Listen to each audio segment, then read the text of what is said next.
안 그래도 4명이서 피 터지게 싸우고 있는 시장에 지금 한 명이 추가된 거죠. 근데 웃긴 게 누가 봐도 택배인데 우체국은 본인이 택배가 아니래요. 본인들이 하는 건 택배 서비스가 아니고 등기 소포래요. 지랄하고 자빠졌네.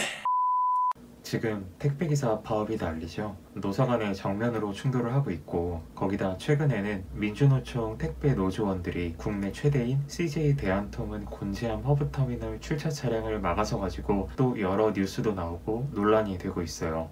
그래서 도대체 택배 세계에서 지금 무슨 일이 벌어지고 있고, 사실 예전부터 택배 파업 얘기는 종종 들었었던 일인데 택배 파업이 처음 듣는 얘기는 아니거든요.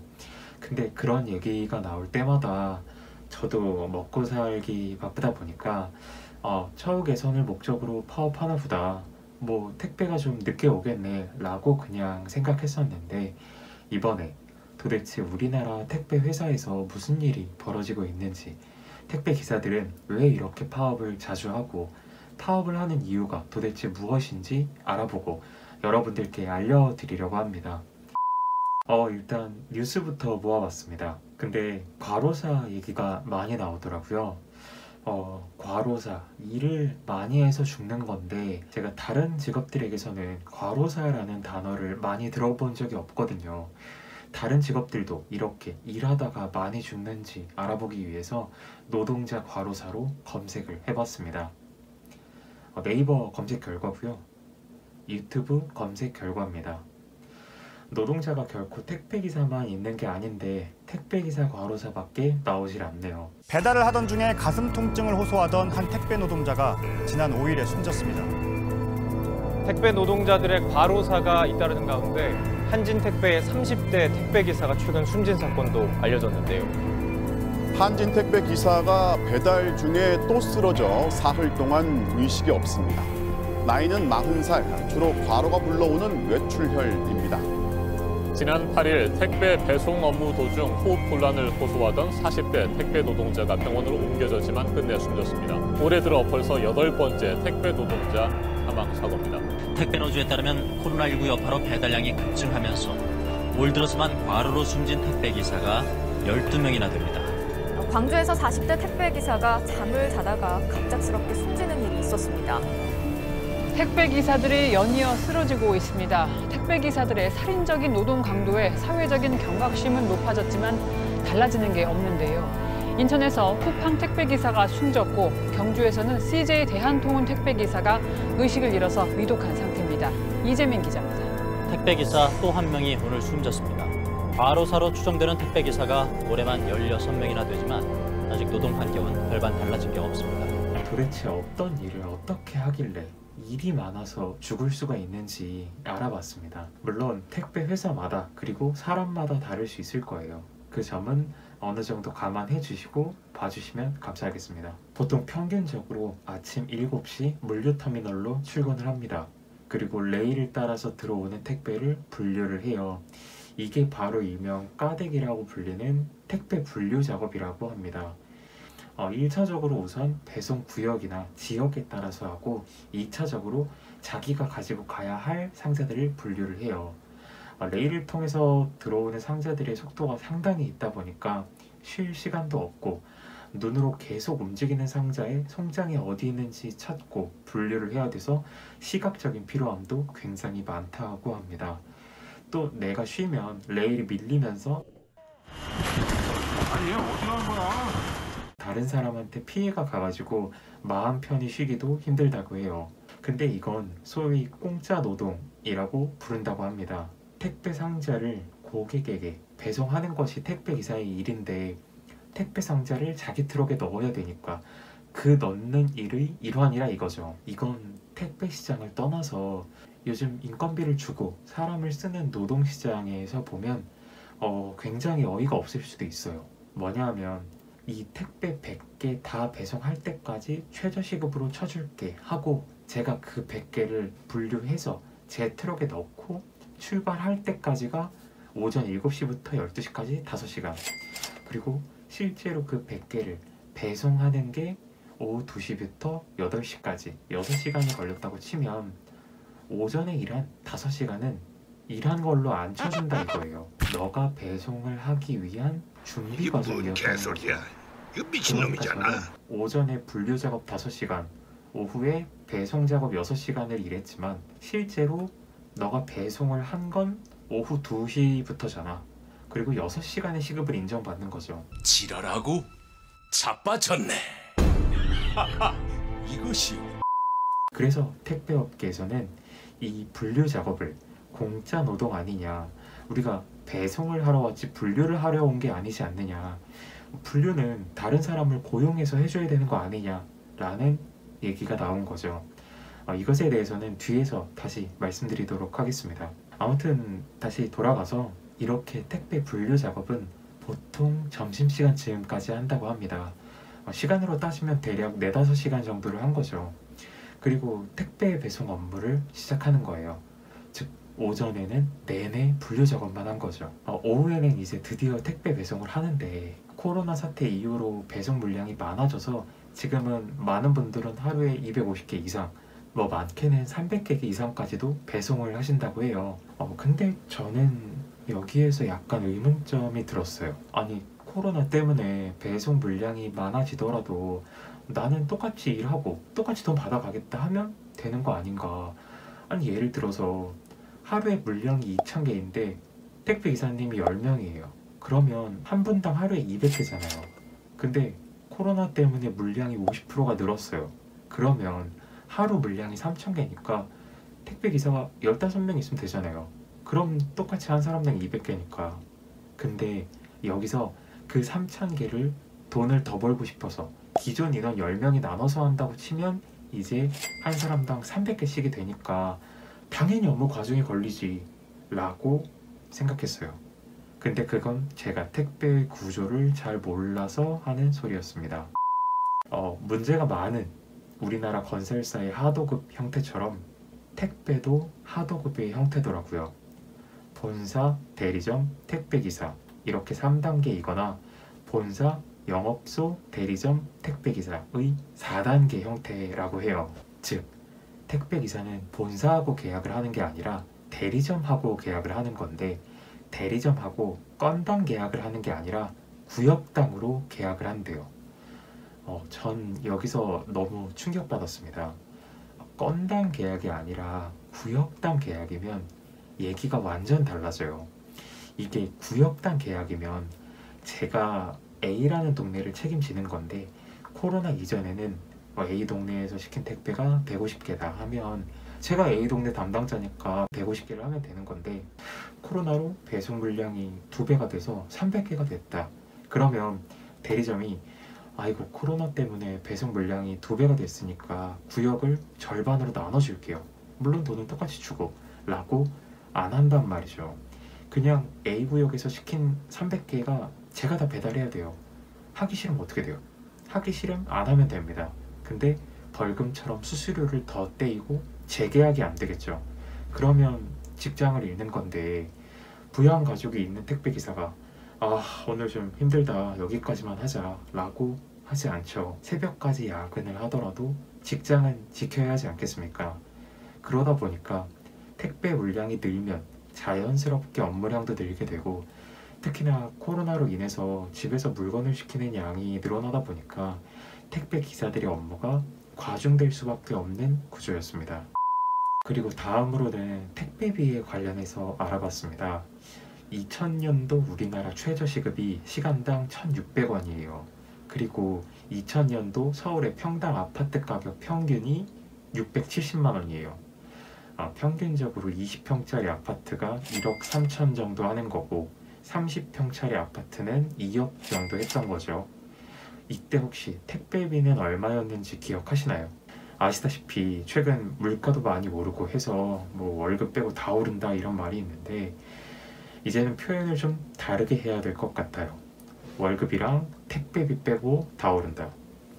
2001년에 택배비가 3,190원. 20년 동안 택배비가 어떻게 이렇게 안 오를 수 있는지 알아봤습니다. 때는 2000년으로 거슬러 올라갑니다. 2000년도 택배 물량이 1억 개를 돌파하고 2009년도 택배 물량이 10억 개를 돌파했는데 10년 만에 택배 시장이 10배가 된 거죠. 이렇게 2000년도 초반 택배 시장은 그야말로 폭풍 같은 성장을 하는 시장이었습니다. 당시 택배 회사는 빅4가 있었죠. 한진, 현대로지엠, 대한통운, CJGLS. 이 4개 모두 모기업이 있는 그룹의 계열사였고 누가 1등이냐의 경쟁이 엄청나게 치열했다고 합니다. 인력을 어떻게 쓰고 택배를 얼마나 효율적으로 배달해서 개당 얼마를 남기느냐가 중요한 게 아니라 택배 물량을 우리가 제일 많이 선점했냐, 우리가 수주 물량 1등이냐 2등이냐, 이게 결국 택배 산업의 자멸의 길을 가지고 왔습니다.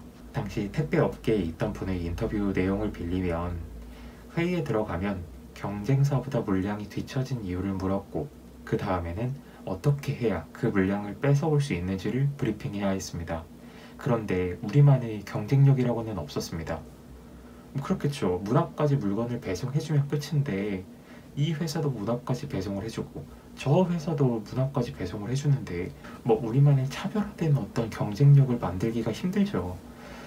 저희는 집 문을 열고 안방까지 가져다 드립니다 할 수도 없는 거니까요. 택배 업체마다 서비스가 다 비슷비슷하다 보니 모든 업체의 유일한 경쟁력은 낮은 단가밖에 없었죠. 그냥 깎고 또 깎아주는 것밖에 없었습니다. 그러니까 4개의 택배 회사가 위에 또 모기업이 있잖아요. 그러니까 2등, 3등, 꼴찌, 오너가 자존심이 상하잖아요. 수익이 얼마 나느냐는 둘째 치고 이 4개 회사 중에 1등이 돼야 되는 거예요. 그러니까 덤핑이 시작되는 거죠. 택배 건수가 많아서 한 5억 원은 받아야 되는 계약이 있다고 치면 이걸 입찰해서 따내야 택배 물량에서 1등을 하는 거잖아요. 그러면 5억 쓸 걸 3억을 써서 내는 거예요.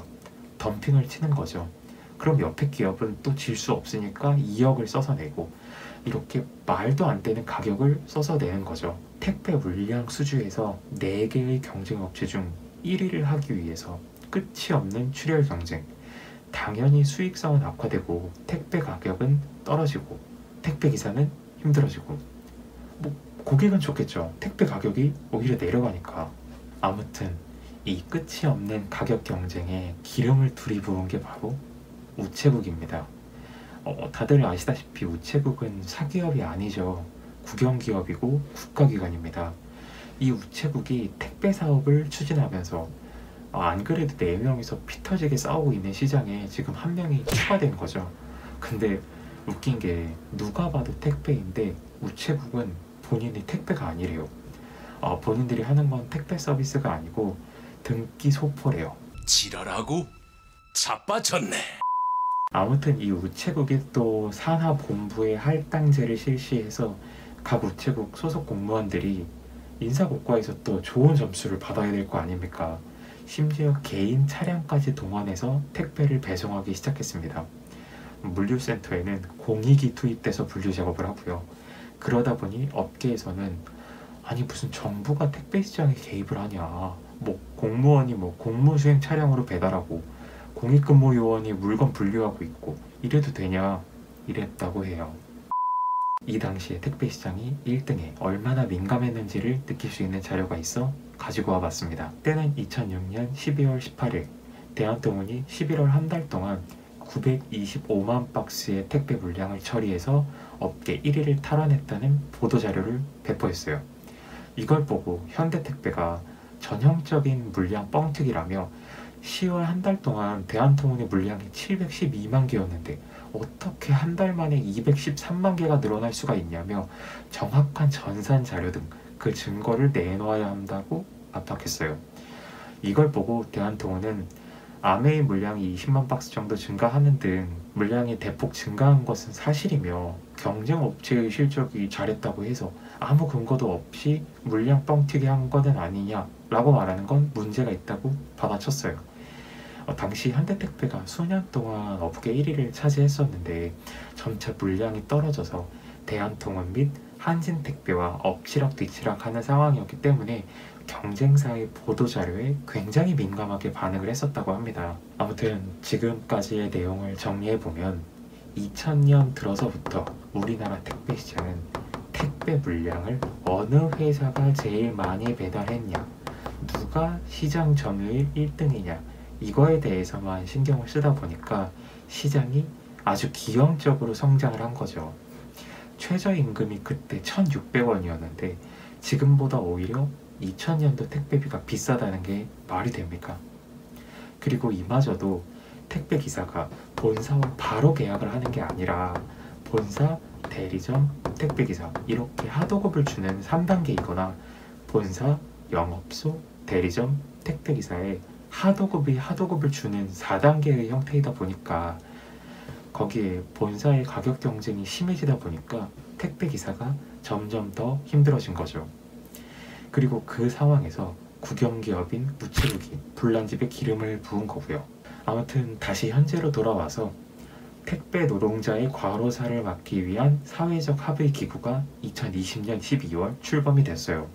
그리고 2021년 1월 1차 사회적 합의문이 발표되었습니다. 주요 내용은 여태까지 택배회사나 대리점이 분류 작업에 대해서 명확하게 규정을 해놓지 않았는데 세분화해서 분류하고 만약에 택배기사가 그 분류 작업을 할 경우에는 그 노동에 대한 대가를 지급해라 라는 거죠. 그러니까 일을 시켰으면 시급을 줘라 이거예요. 그리고 주 최대 작업시간은 60시간, 하루 12시간, 9시 이후에 심야 배송은 불가피한 경우를 제외하고는 하지 않도록 한다. 온라인 쇼핑 등 화주는, 여기서 화주는 택배기사 입장에서 고객이죠.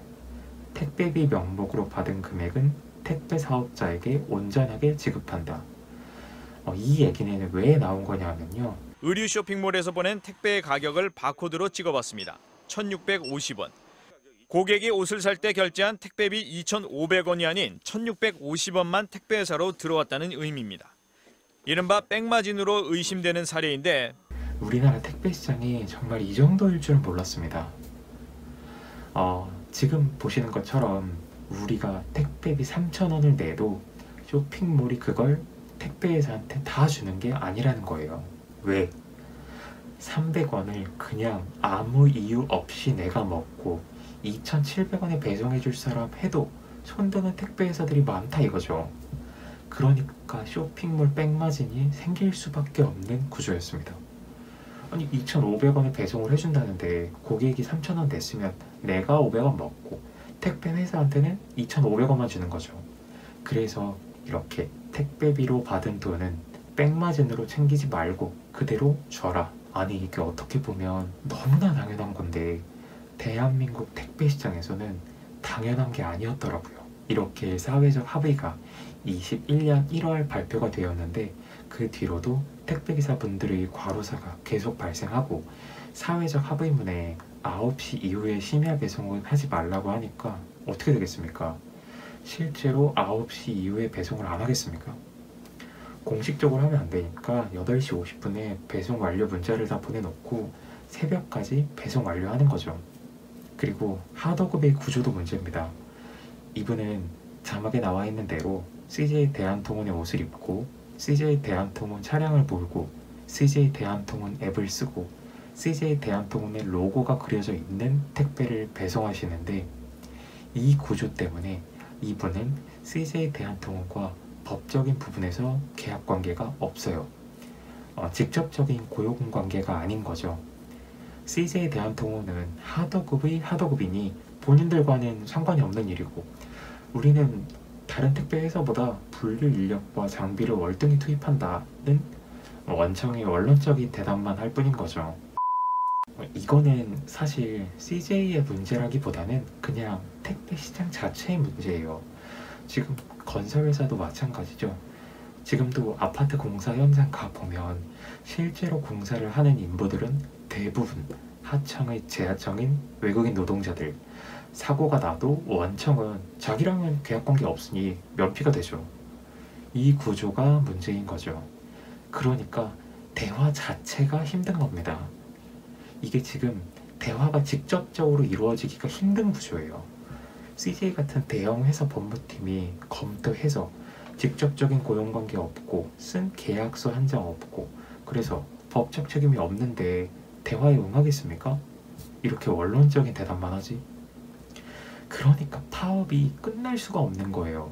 뉴스고 기사고 또 우리 고위직 정치인분들은 보도자료 좋아하셔서 우리가 이렇게 했다고 사회적 합의문을 발표했다고 하지만 택배기사 입장에서는 달라지는 게 피부로 느껴지는 게 없는데 21년 1월 1차 사회적 합의문 발표 이후에도 과로사가 계속됩니다.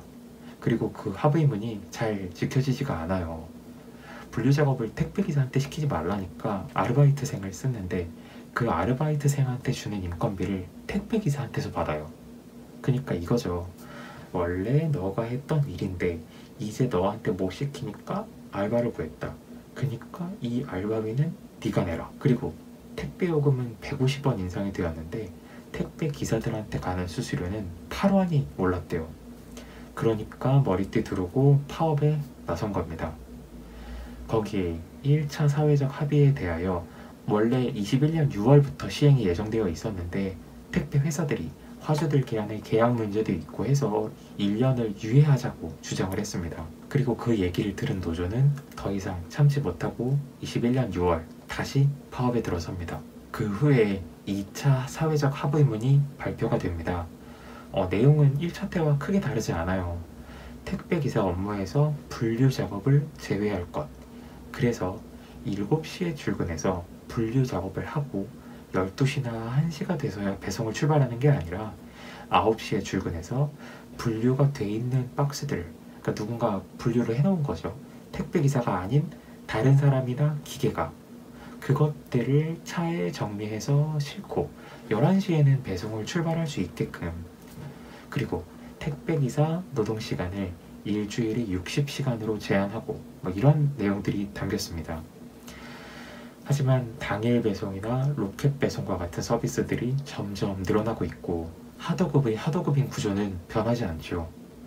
그리고 택배회사에서 사회적 합의문이 나왔으니까 어쩔 수 없이 분류 작업에 인원을 투입한다고 해도 이분의 말처럼 택배 회사들은 우리가 사람을 추가로 고용했습니다. 분류 작업만을 위해서 고용한 사람들이고 사회적 합의문 충실히 이행하고 있습니다. 라고 말할지언정 실제로 현장을 가보면 그 알바생 한두 명이 신입니까? 다 분류하게? 숙련된 택배 기사들이 전부 다 붙어서 오전 내내 하는 작업인데 그거 한두 명 쓴다고 분류 작업이 되겠냐고요. 이게 현실입니다. 사회적 합의문에 아무리 택배 기사는 이제 분류 작업에서 제외합니다. 분류 작업은 별도의 작업자나 기계를 활용합니다. 써 있어도 현실은 그렇게 안 되는 거예요. 이런 사회적 합의문 따위가 아니라 아주 근본적으로 근원적으로 산업의 구조를 뜯어고치지 않는 이상 택배 산업의 환경은 나아지기가 힘들 겁니다. 건당 돈을 받는 게 아니고 구역당 돈을 받고 이렇게 되면 당연히 업무가 과중될 수밖에 없어요. 명절엔 난리 나겠죠. CJ나 로젠과 직접 계약하는 게 아니라 하청에 재하청으로 계약해서 이분처럼 CJ 근무복을 입고 있고 CJ 로고가 붙어있는 택배를 CJ라고 써있는 차를 타고 배송을 해도 이거 약간 현대판 홍길동이에요. 저렇게 다니는데 CJ 택배기사라고 할 수가 없어요. CJ가 계약한 영업소 또는 대리점이랑 계약을 해서 CJ랑 계약한 게 아니거든요. 이런 구조가 문제인 겁니다. 이런 구조를 깨트리지 못하면 3차, 4차 사회적 합의가 도출이 되어도 그들의 환경은 크게 달라지지 않을 것 같아요. 21년 6월 2차 사회적 합의가 도출이 되고 나서도 또 파업에 들어갔으니까요. 물론 여기서 최근에 곤지암 허브센터를 불법 점거하고 이런 건 결코 옳지 않은 거죠. 근데 그분들도 알고 있지 않았을까요? 본인들이 이러는 게 결코 정당화될 수 없다는 걸. 하지만 이렇게라도 하지 않으면 아무도 지금 택배 산업에 구조적인 문제가 있다는 걸 거들떠보지 않고 택배 회사들이, 원청들이 대화에 나서지 않는다는 걸 알아서 옳지 않다는 건 알지만 어쩔 수 없이 한 선택은 아니었을까요? 물론 택배 기사들의 불법 점거나 일부 위법한 행위를 옹호하는 것은 아닙니다. 그러나 그들은 적어도 택배 산업에 있어서 의리고 힘없는 약자예요. 갑은 우정사업본부, 택배회사, 그리고 그들과 계약을 한 대리점이죠. 따지고 보면 택배회사가 갑, 그리고 그들과 계약을 한 대리점이 을, 그리고 그 대리점에 소속돼서 일을 하는 택배기사들은 병이네요. 하지만 각도 무서워하는 존재가 있습니다.